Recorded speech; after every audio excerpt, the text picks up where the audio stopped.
ए बिनम विवेक विवेकले मलाई भिजायो नि त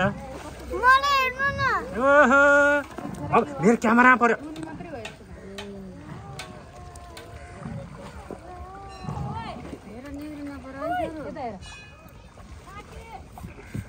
फिस देखे कसले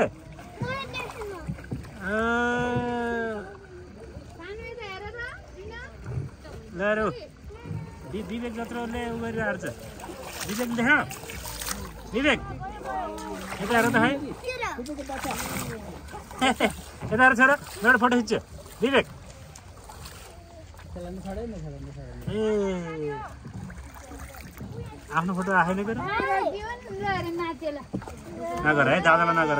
बिनम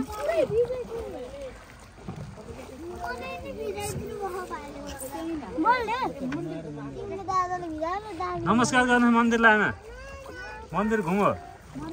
नमस्कार गर्नु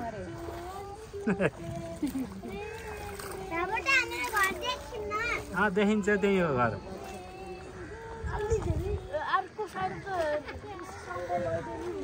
कहाँ जाने उतासम्म र पखाल त्यहाँ भयो भने एउटा बोट कति लिन्छ चाहिँ हेरौँ ल 1 घन्टाको